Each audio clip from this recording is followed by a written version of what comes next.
Assalamualaikum teman-teman, welcome to Cinta Story Channel. Wanita Penghibur episode 2. Buat teman-teman yang belum subscribe, dukung channel ini dengan cara tekan tombol like, subscribe, dan juga tekan tombol notifikasi loncengnya biar kalian dapat updatean selanjutnya dari Cinta Story.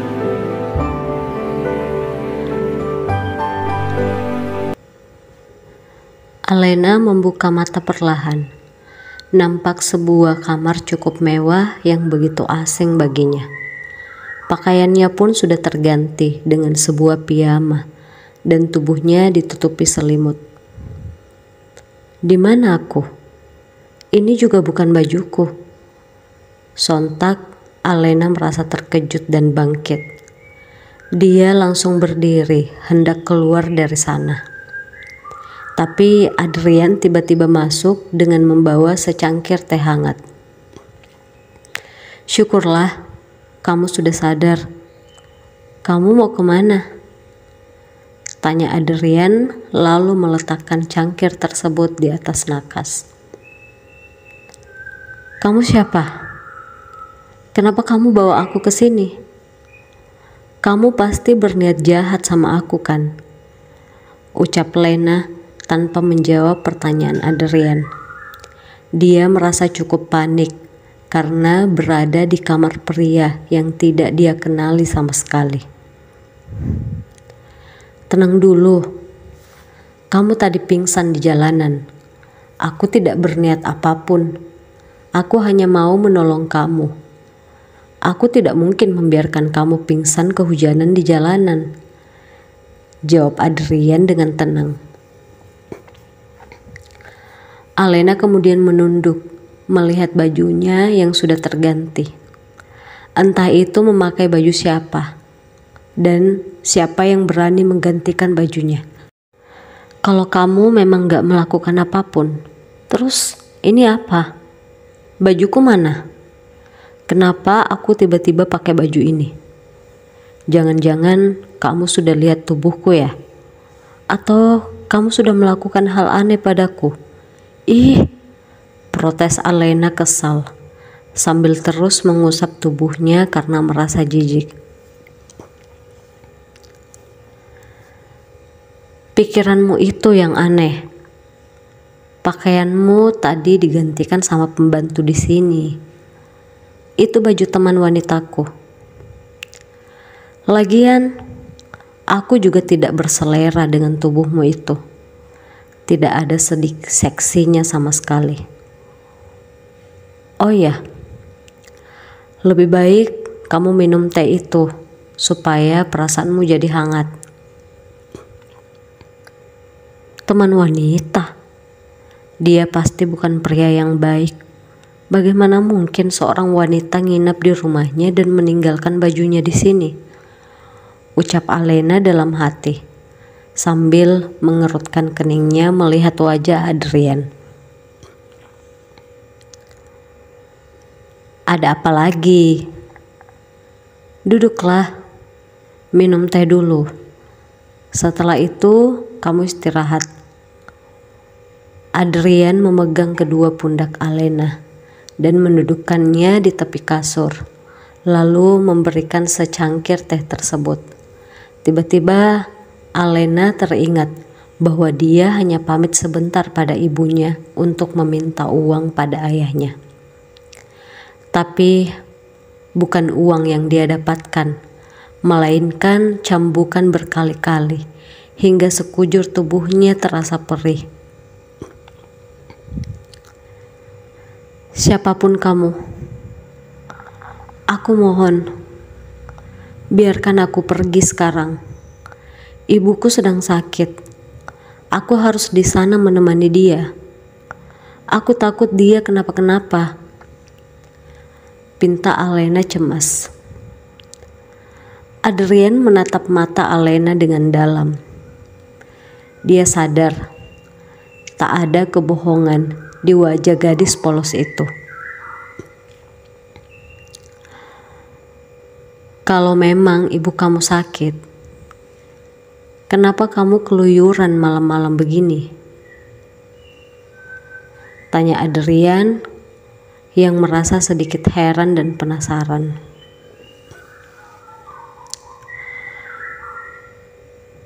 Aku keluar mencari bantuan.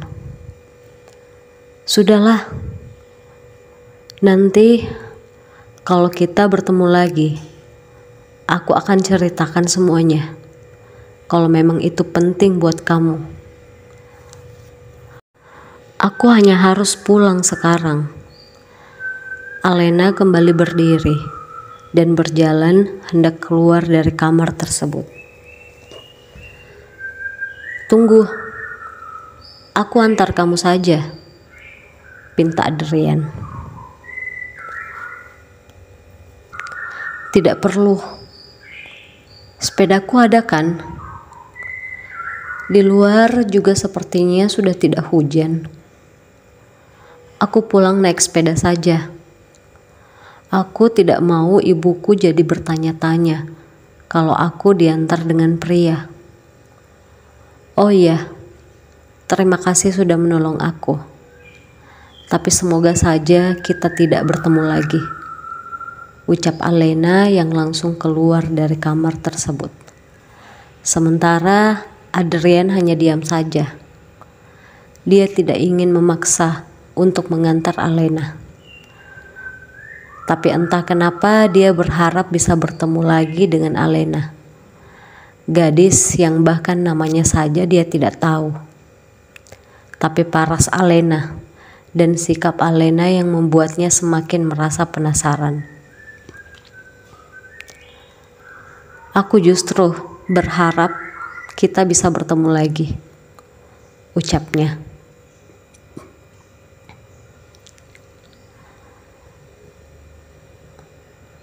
Alena mengayuh sepedanya di malam itu. Jam sudah menunjukkan pukul 11 malam.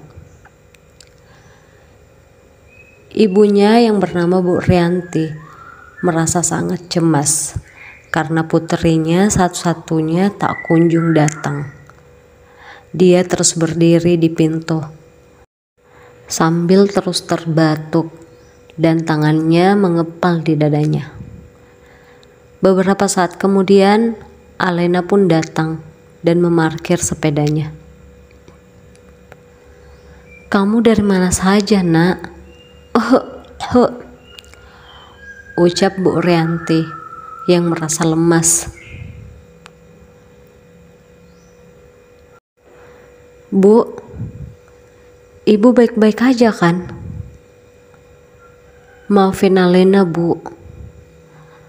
Alena tidak mendapatkan uang dari ayah untuk bawa ibu ke dokter, ucapnya lirih. Tidak apa-apa, ibu tidak apa-apa. Wajah kamu kenapa? Tangan kamu juga kenapa? Apa ayahmu yang melakukan ini? Tanya Bu Rianti khawatir. Dia sudah bisa menebak kalau suaminya itu yang menyakiti putrinya. Tadi Alena jatuh dari sepeda, Bu. Jawab Alena berbohong. Tapi matanya yang berkaca-kaca tak mampu membohongi ibunya.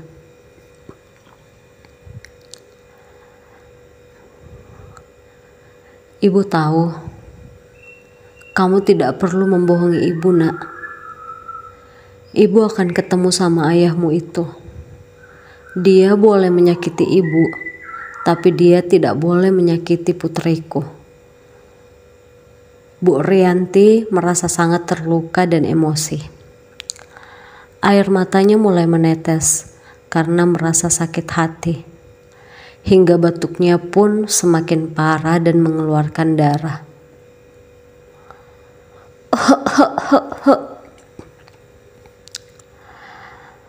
Bu, ibu kenapa?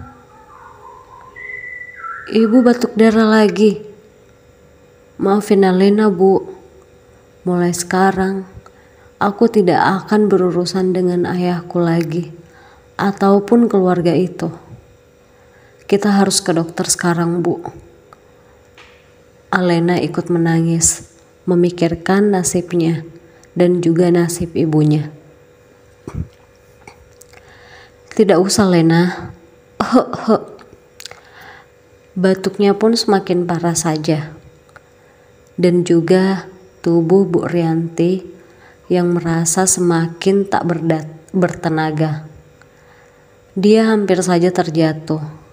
Beruntung Alena langsung menahan ibunya. Kita harus ke rumah sakit sekarang, Bu. Alena menopang tubuh ibunya dan menaikkannya di atas sepedanya. Dia pun mengayuh sepedanya dengan segenap tenaga dan air mata menuju rumah sakit. Ibu harus kuat. Aku cuma punya ibu sekarang, ucapnya sambil terus menitikkan air matanya.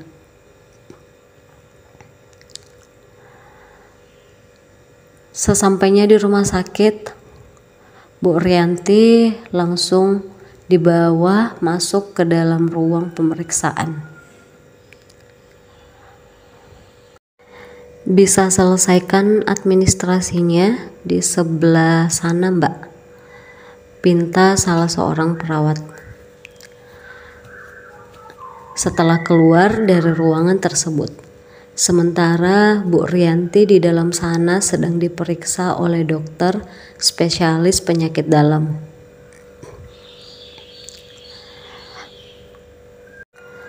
Alena belum beranjak dari tempatnya berdiri. Alena semakin bingung dan cemas. Di dalam sana, ibunya sedang berjuang untuk sembuh.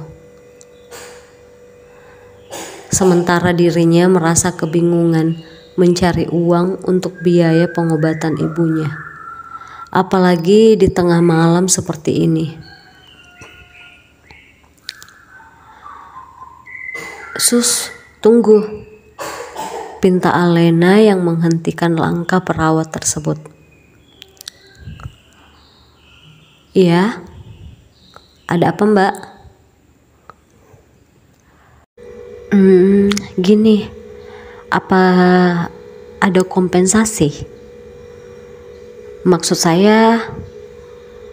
saya berharap ibu saya dirawat dulu.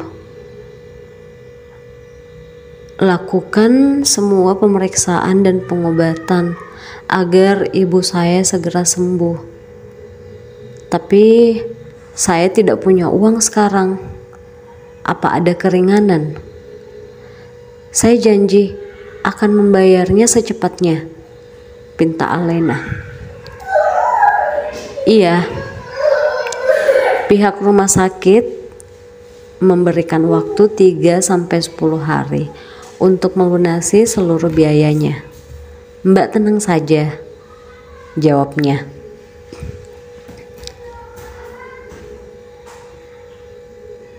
Makasih, Mbak, alhamdulillah, makasih Sus. Saya akan cari uang secepatnya. Iya, baik Mbak, saya permisi dulu. Silakan tunggu kabar dari dokter mengenai penyakit Ibu Rianti. Suster tersebut pun pergi meninggalkan Alena.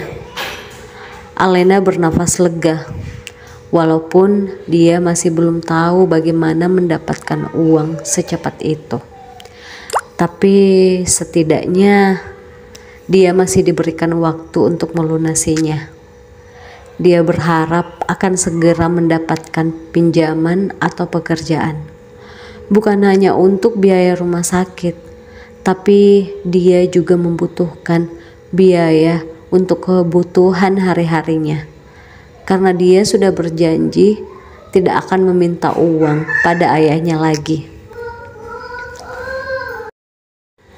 Bu Rianti mengalami infeksi pada paru-parunya yang cukup parah, sehingga dia harus dirawat inap di rumah sakit. Pagi-pagi sekali Alena meninggalkan rumah sakit untuk pulang mengganti baju. Lalu dia mulai mendatangi tetangganya satu persatu untuk meminjam uang. "Maaf, saya belum bisa membantu," ucap tetangganya. Dan hampir semua yang dia datangi menjawab dengan jawaban yang sama. Alena cukup tahu bahwa para tetangganya itu pasti merasa khawatir jika dirinya tidak mampu mengembalikan uang tersebut, karena dirinya bahkan tidak punya pekerjaan. Namun Alena tak ingin menyerah. Masih ada satu tetangganya yang belum dia datangi, yaitu Mbak Roslin. Dengan ramah, Mbak Roslin mempersilahkan Alena masuk. Setelah itu, Alena pun menceritakan perihal maksud dirinya datang. "Maaf Alena, saya tidak bisa memberikan uang sebanyak itu," ucapnya. Alena menghembuskan nafas berat mendengar jawaban Bu Roslin yang tidak ada bedanya dengan tetangga yang lain. "Baik Mbak, maaf mengganggu. Kalau begitu saya permisi," ucap Alena pasrah. "Tapi tunggu Alena, saya bisa bantu kamu mendapatkan pekerjaan dengan upah harian. Gimana? Benarkah?" Alena yang sudah berdiri akhirnya kembali duduk dengan wajah berseri-seri. Dia memang begitu sangat mengharapkan pekerjaan saat ini. "Saya mau Mbak, saya sangat membutuhkan itu Mbak. Saya mau kerja apapun, asal saya bisa membiayai ibu saya." "Benarkah? Apa kamu akan melakukan pekerjaan apapun itu, tanpa terkecuali?" tanya Roslin dengan tersenyum penuh maksud. "Memangnya pekerjaan seperti apa itu Mbak?"